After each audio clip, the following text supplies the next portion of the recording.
How? Hi guys, I'm back. It's been emotional. Just a quick intro. It won't be too long, but I've danced with the devil since I've last been on here. Not very nice. Learned loads about the progression. But yeah, new pastures and new outlook on this recovery lark. Yeah, so today I'd like to introduce Paul. Say hi, Paul. Hi. And first of all, a big shout out to the people in Blackpool. I'll be coming soon for the convention yet, so we'll catch up with you soon. I still am in touch with some of you. But today we're going to talk. I'm going to speak to Paul. He's actually not in recovery, but I think he is. From my stance, I think he is in recovery, but it's just not from substances, because that's part of what this channel's for, like the stigma of recovery means in substances. But today we're going to talk about, we've got an idea about going out, like socialising without drink, haven't we, Paul? I've done it.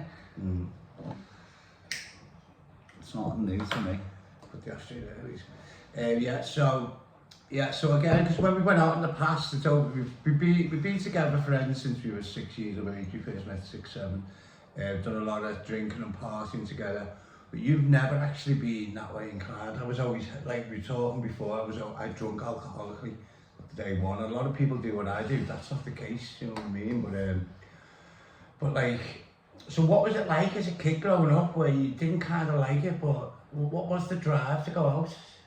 What was it like? Obviously the same drive as yourself. The party, the atmosphere, the girls, you know what I mean? The social aspect. Yeah.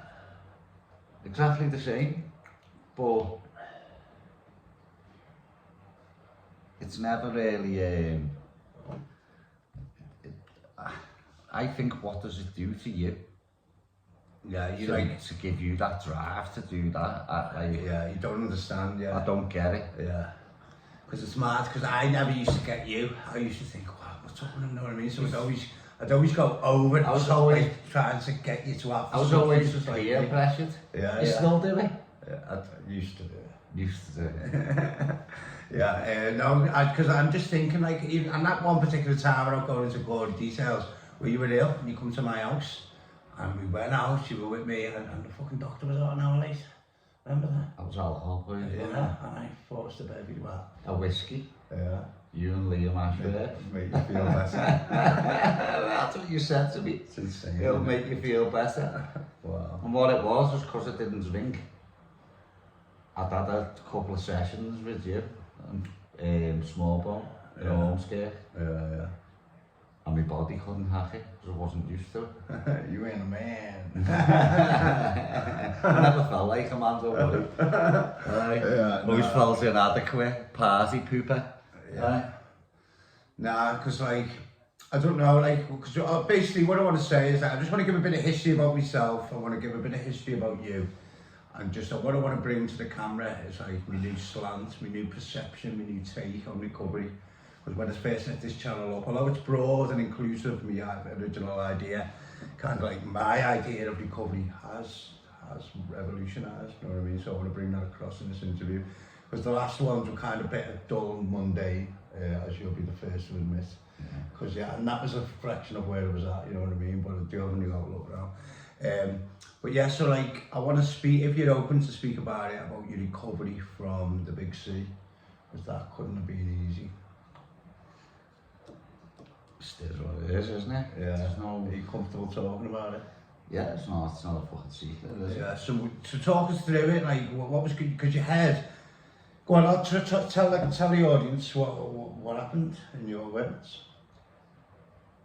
Having a shite in my mouth. Oh, fucking reading a fucking woman's magazine and seeing a picture of like a blister thing, what I had on my head. Yeah. And I already, listen, you know, I already fucking knew, before I seen it, but the magazine confirmed it. Yeah. But did you, I know a few lads that like kind of get ill and Google weird, what's up with them. I done it with Bell's palsy. Yeah, I remember that. Fucking diagnosed myself. Read up on it. Yeah. And discharged myself 4 o'clock in the morning, Bell's palsy. Yeah, because there's a couple of lads, I don't do it, you know, and I'm not saying either way, but you can have symptoms of something, go on to Google, these other search engines, and bloody takes you to a bad place. But you've seen it in a magazine, And so did you react instantly, or did you sit with it and like to and fro with it? Because that's what I can do. I can think something. No, I'd been to and fro with it for ages. I knew it was something. Yeah. So the magazine just gave me that push to fucking shit, I better do it. Yeah. So what was the interview like? Did you get tested or did you get told instantly? No, my doctor was old school, sound. Aye, he's dead now. Wow. Go on and tell me some more, like what happened? Tell me what happened. He was old school, he was sound.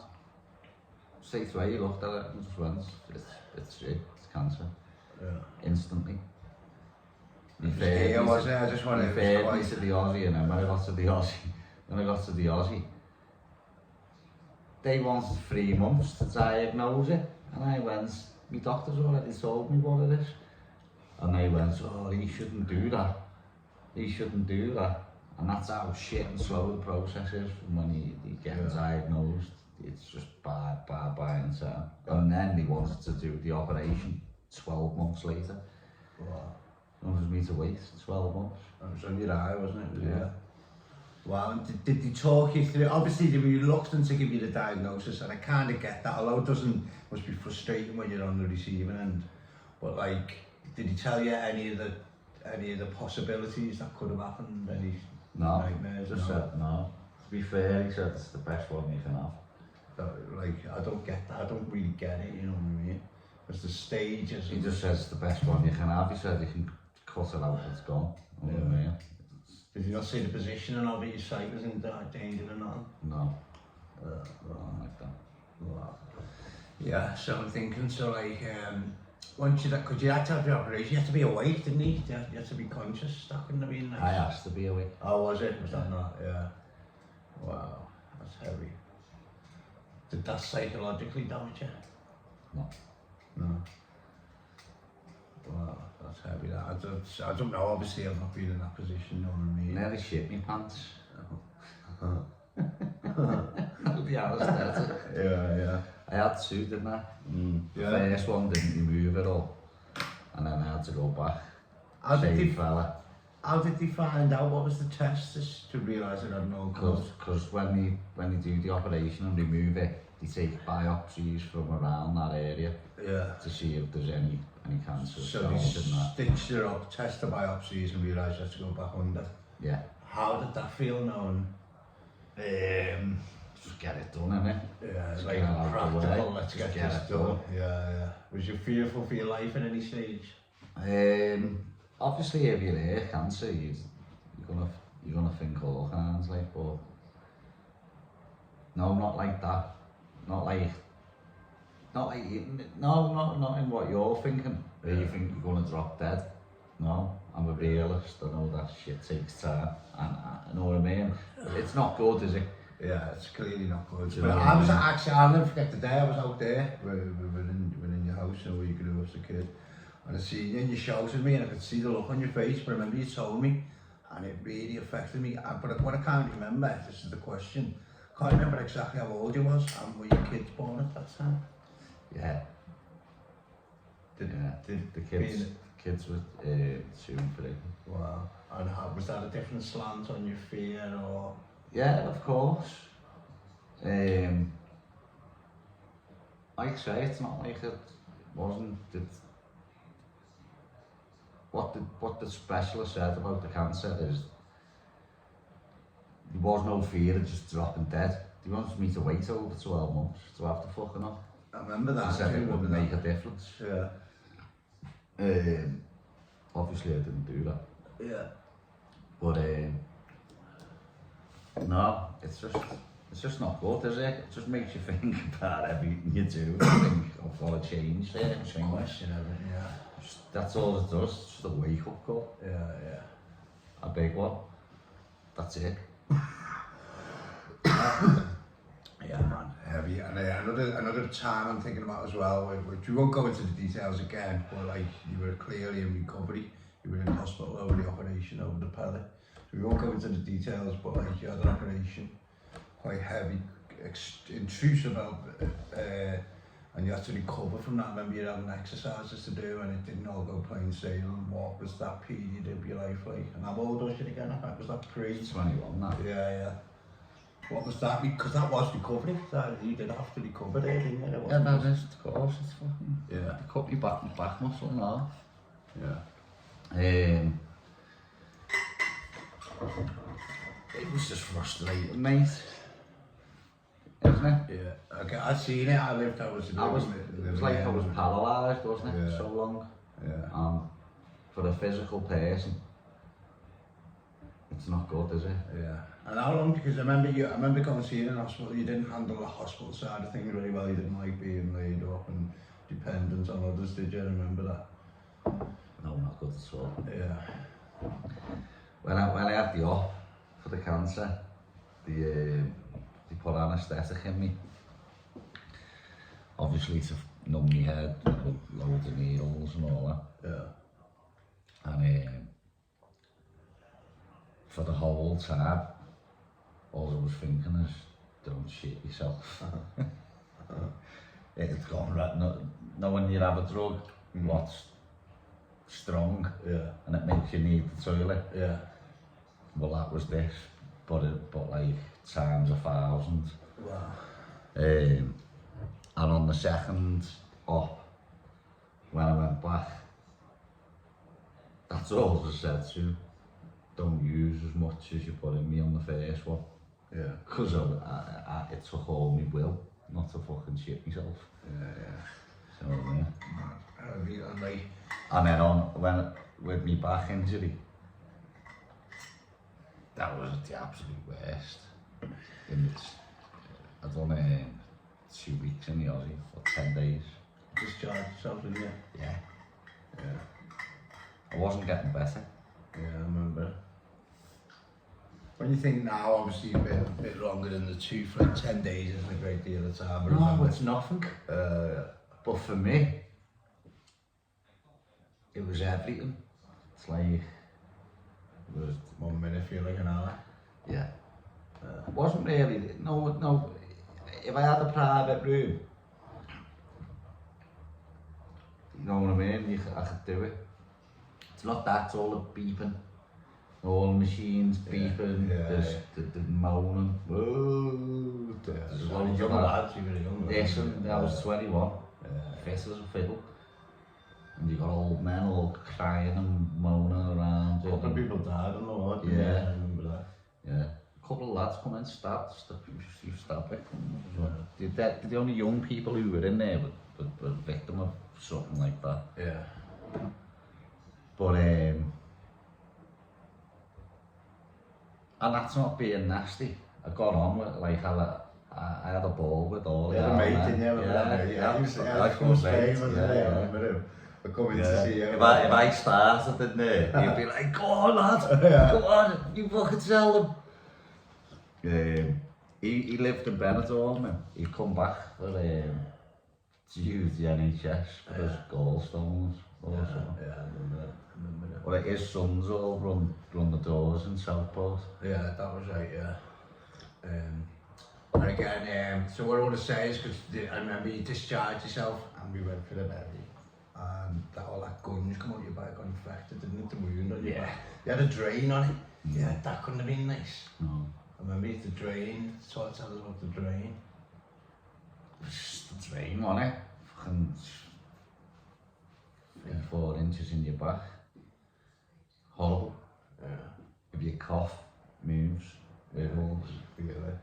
no man, sneeze, move, pipe goes like that in your back. Wow. Horrible. Yeah. I pulled that out myself when I discharged me. I discharged myself. They were all just stood there going, you can't. And I went, can't I? Pulled that out. I felt the air. The back suction, the vacuum in my back. Horrible. Made me balk. Wow, because remember we went out, this is the question I want to ask, is like, so we went out, like, without calling details again, a big infection, like erupted out your back. So you kind of had to go back into the NHS. What was that second stint like? Was you prepared to take more advice and more guidance, or? Now, to be fair, when I went back, we were both on the same. Listen, what come out of me back, they didn't want to discharge me because of the amount of infection. Yeah. My back was like that, wasn't it? Yeah. Swollen. So that's why they didn't want to discharge me, because they needed that to go. No, that's why they were trying to drain me back. Yeah. So that's why they were saying, no, you can't go on, you can die. Like your body is heavily infected. Yeah. My back was swollen, right? Yeah. So when I pulled the tube out and discharged myself, they've just stuck a bandage over the back and over me over my back. Wound, Yeah. But I've gone out and I'm moving about and whatever. And all the fluid in my back I'd mounted up massive. Yeah. You know what I mean? Yeah. That's why they had the drain in me, to get rid of that. But I had to suck the drain out. So it all built up in my back looked dead swollen, and then, yeah, in the pub, it just popped. Yeah. Split every stitch. We had about 40 stitches. Split every stitch, and just flooded down my back. And then we drove up to A&E. And it's one of them. He said to me, "You're gonna stay in." And I was like, "No." And he went, "Well, we're not going to stitch you back up then. You're going to have a scar like that." And you have got one. Yeah. I said, "Sam." Martin, I'm just thinking now, like, if you could, so like, sitting here today, if you could speak to you, just after you'd had the pellet in your back and going in for the operation, what would you say to yourself if you could go back in time, and what would be the advice you'd give to yourself to get through that period? Because it's a period, you're not recovered in a day, are you? You know what I mean? It's a period.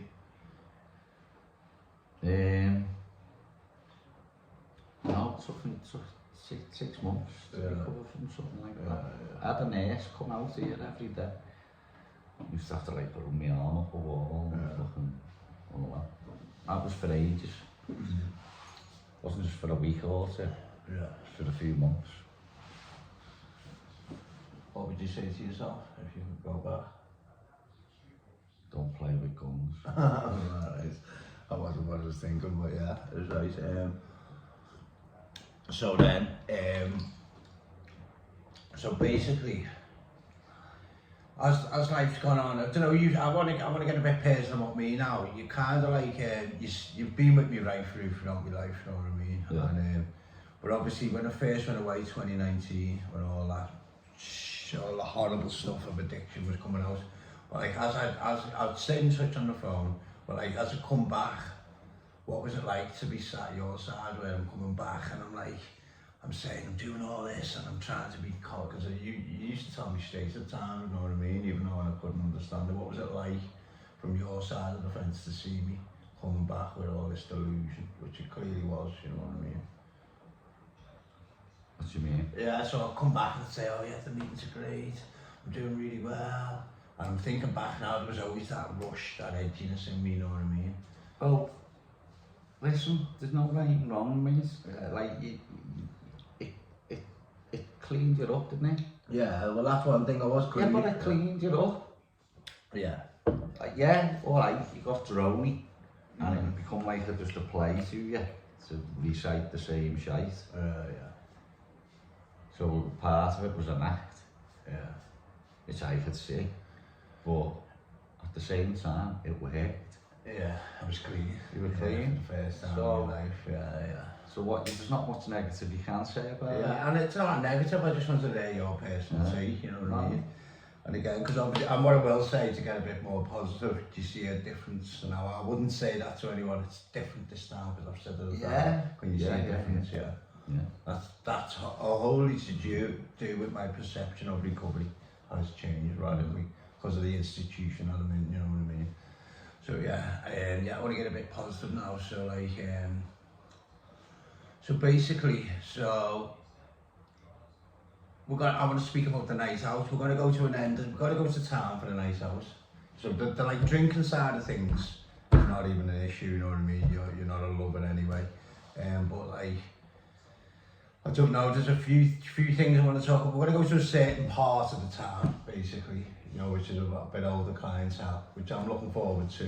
Yeah. Yeah, but it's Do you like, know the certain part? Or I don't know the specifics, but I know like a specific street we're going to go.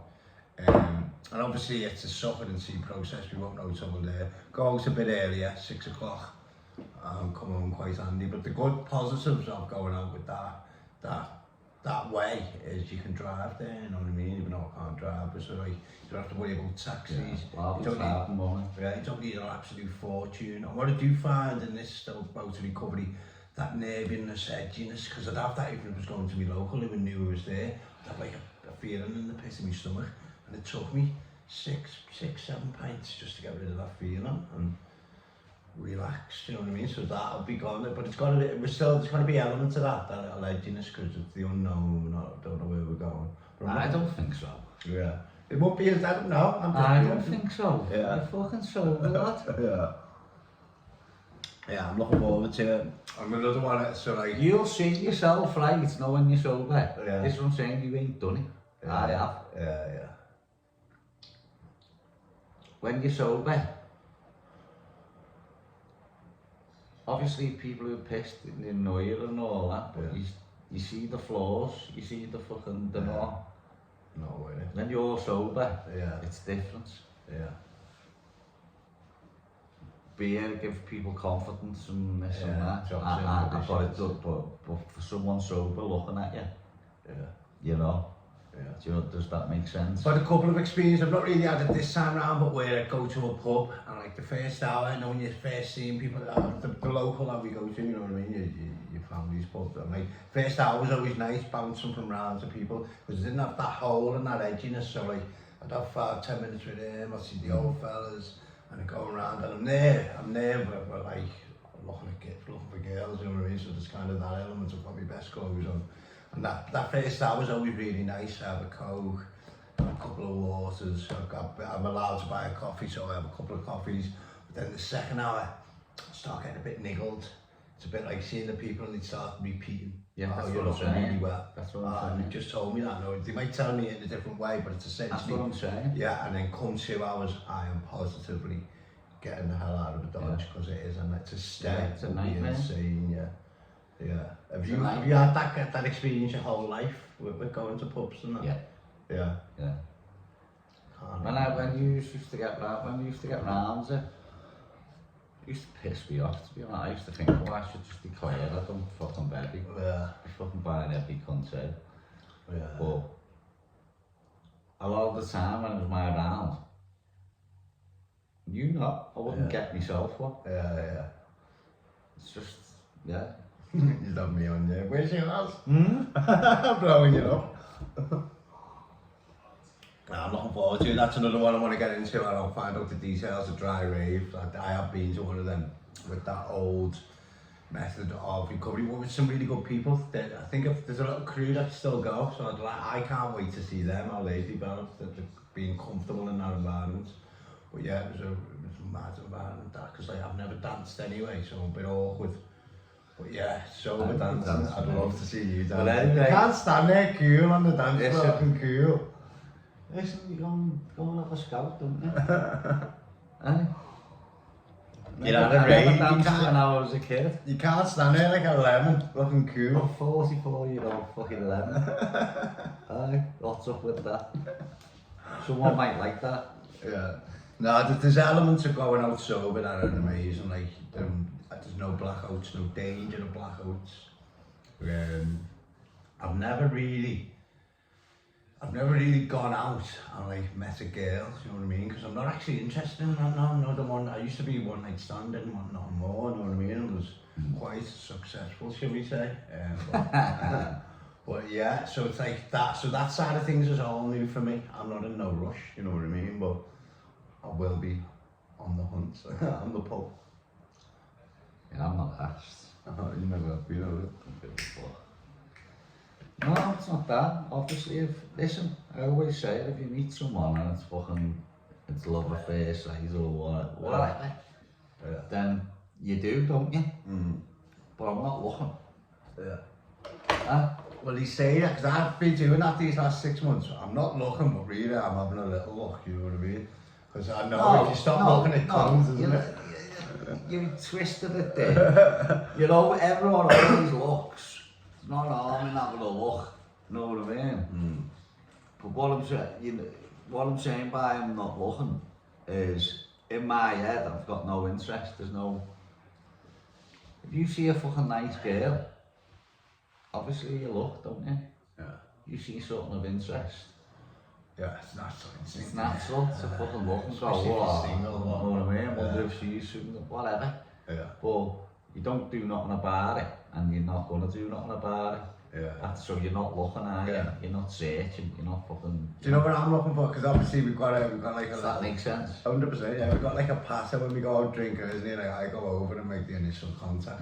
Generally being a freaking clown, but I will make contact now, and it's gonna be weird from my side. It won't be weird for me, lad. I'm just thinking it's making me laugh. So supposed to be life now, you baby die, you cringe. I'm gonna make you cringe. I've been sober cringing the way you were getting like swatted and creating the cringes. I was getting sober cringed. Blagging, I was drinking a bottle of bud. Yeah. Bugging it. Yeah, and I'm just going through it because there's a couple of elements from my recovery side that has to be in place. So there has to be an exit plan, and I can't be alone, which I'll take care of myself. If I'm not with you, I'll be with the lads. You know what I mean? But there's a few elements, and this is for someone who's watching this, who's new into recovery. You know what I mean? Because it's not advised going out early recovery, and I get that. It's only through experience. So yeah, because I've been out and I've got through it. Actually got through the events, the day, the night, whatever. I've done a few, made loads of mistakes, but and because I hadn't picked up, I thought I'd done well. But that gave me... but it's different. If I go out with you at the time, because if I'm not, it's not like it's not like going out with someone else from recovery where you could influence each other. One crack, have a bad, you know what I mean? Have a weak moments. What I'm saying is, I won't drink. I'm driving. We're drinking, we're not drinking. Yeah, I'm just trying to think, because obviously I haven't got a big audience on this, so there's not much danger now, but obviously it's in the records. But someone who's new in recovery, because I've done it, I've done mad things. Like I'd go out and I'd going around, I was getting pints of coke, I'd have like 6 pints of coke. And I'd go around. That's what I'm saying. If you go into what, if you're drinking coke, if you go, that's what I'm saying. Every gaff you go in, you're going to get a drink, aren't you? Yeah. But it'd probably be one drink. Do you understand? Yeah, no, because with me, because I like... Unless you do non-alcoholic cocktails or something. Yeah, I don't even do that. I don't even go... I have a set routine. I have a Coke, full fat Coke, a coffee, and then a stone of water. An hour, 2 hours. I'm not going longer than 2 hours this time round. Doesn't matter either way, does it? Because I still do that nervous, which you know, that nervous drinking of the sips. I still do that. Smash your drinks. In and out the bog for different reasons. Yeah, so I'm looking forward to it. Can't wait. Yeah, so it was mad because we did actually record a show for the last year, didn't we? That didn't go on. I'm just trying to think. So what I really wanted this is like phase 2. I wanted to ask questions from that, so I've got to go back to like the beginning, so I'll ask you questions that I've done that. So yeah, so like, so what makes you tick? What makes you tick? Me kids. Yeah, I know that. Do you have any fears around them? Yeah, same as every parent. All typical. Yeah, the bog standards. Bog standards. We're all cursed with them. Yeah. Aye. And how do you manage them? Just crack on, don't you? Just fucking... You've done your job the best you can. Yeah. That's all you can do, isn't it? That's one thing, because I'm kind of working on this. I'm kind of working on this now.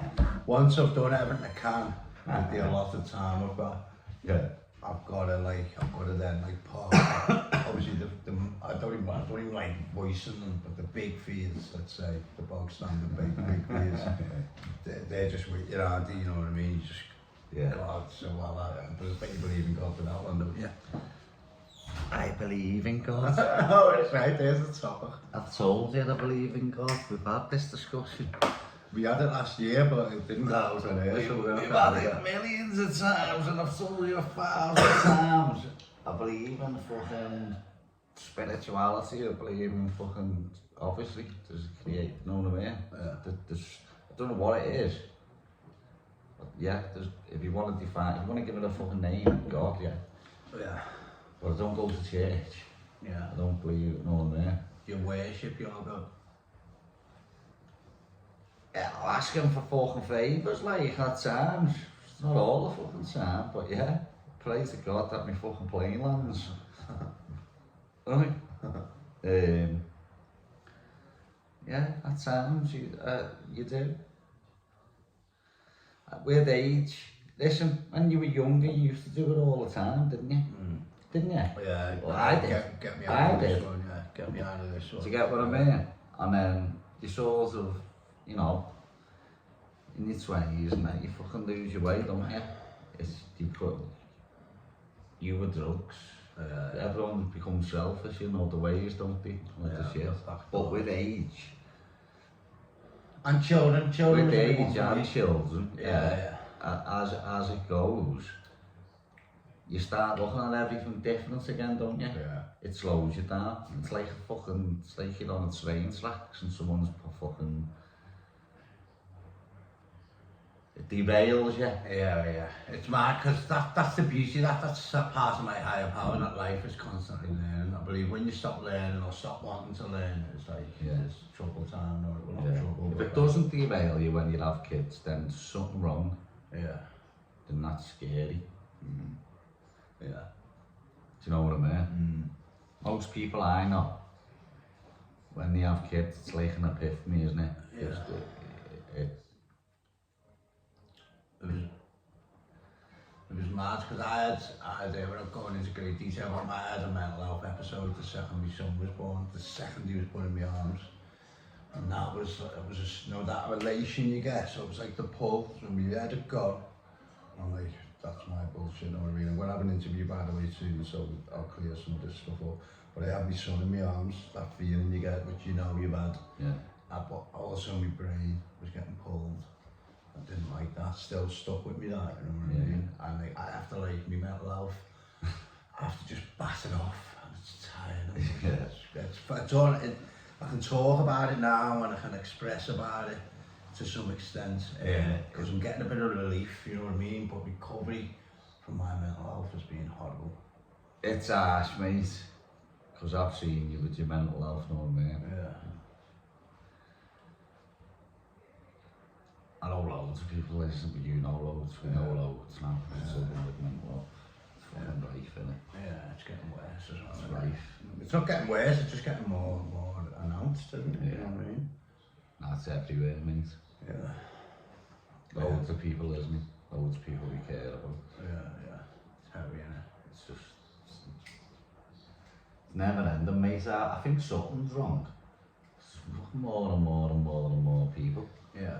Or is that just because there's more people? No, there's a couple of factors to it that's undeniable, like COVID exacerbated it.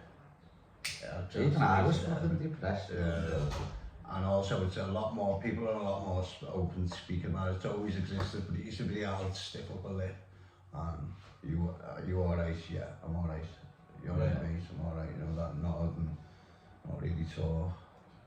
Because again, that's a double-edged sword for me, because if you get asked, you know, okay, I'm still in tendency, although I express myself in fluent about my feelings and emotions. I could never ever go, no. How could you say no? But technically, yeah, it's mad, because what I found... I'm not saying it's wrong, yeah, I'm not kidding. But no, it is wrong. I know people who say no. If you bounce around person, it's just I'm like... talking from a personal perspective, I couldn't say no. Yeah. So you're right, mate, you're right. Did you say no? I can do, but I have individuals are saying I've got like people. Yeah, but that's in your circles Yeah. of recovery. I still do. You're like, right. You're right. the average, like, bumping into the lads from fucking Ashurst or someone like that. I don't know. Phil, Yeah. someone like that. Yeah, you say. Would alright, you yeah. go? No, I'm still No. alright. Yeah, if I'm not stopping, I'm alright. You're alright. You're alright. Yeah, not sad sack John, but Andy. no, and again, so it's part of it. But what I can do, knowing it was early recovery, and I thought if someone asked me how it is, I've got it. I had this like honesty. I know you didn't remember it. Yeah, but when you go and drove, You went obsessed with it. Person, and when you go, I've stumped my toe this morning. I've stumped my toe this Grass morning. up. Like keeps you in it. Grassing on yourself, left, right, and centre. Yeah, it's part of it.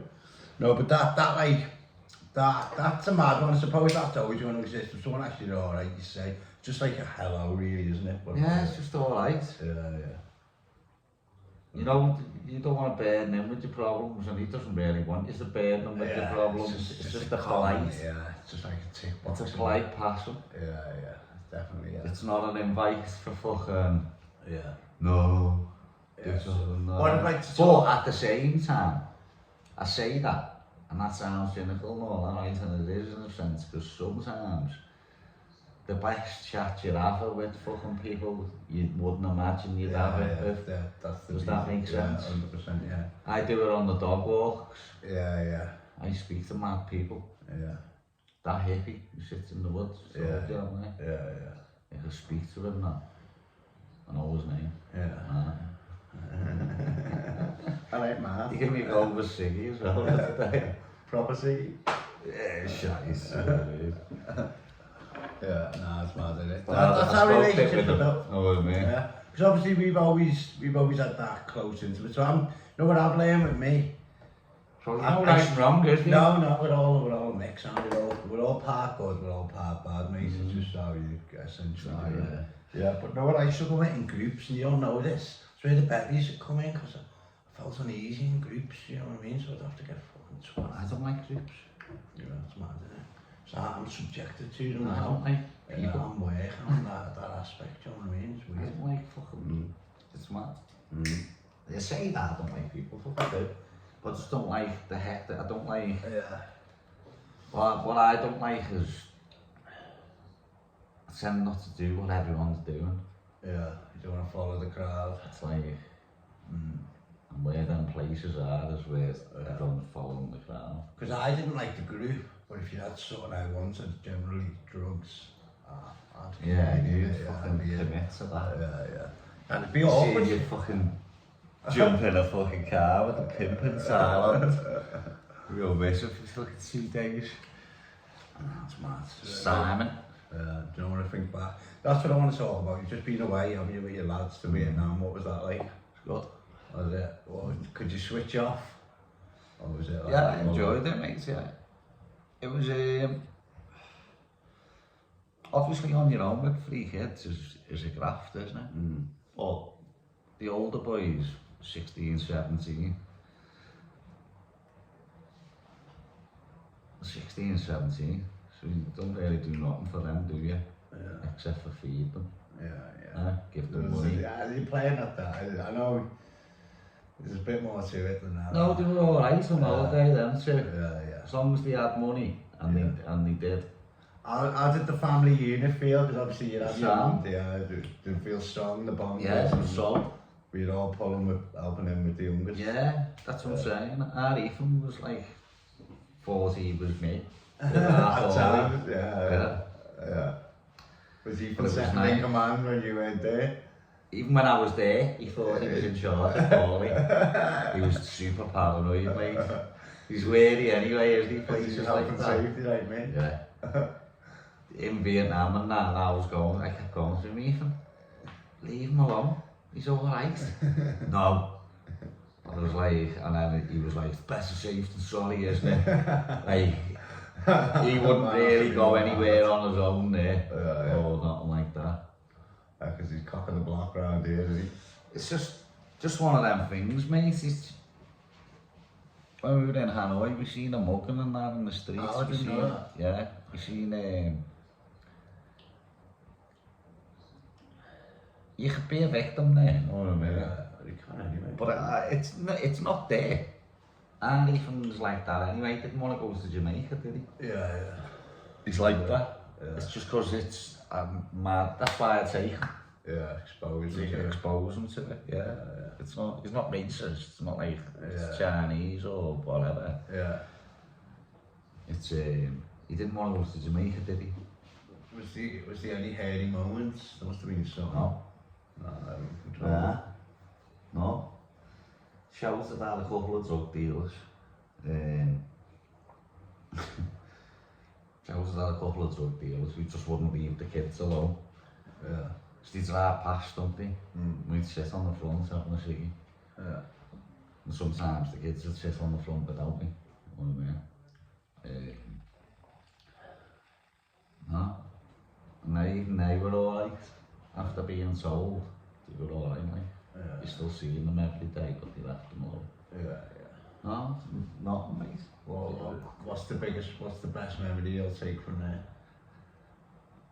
Ah, there's loads, mate. You have to pick one. Because there was like, as we've done 3 different destinations, it's like 3 holidays. Yeah. In each destination it had its own climax. Do you know what I mean? Each destination had its own thing that was good. Yeah. Do you know, does that make sense? Yeah. What was the best thing you ate out there? Like the first week was like the cheapness, people run around, yeah.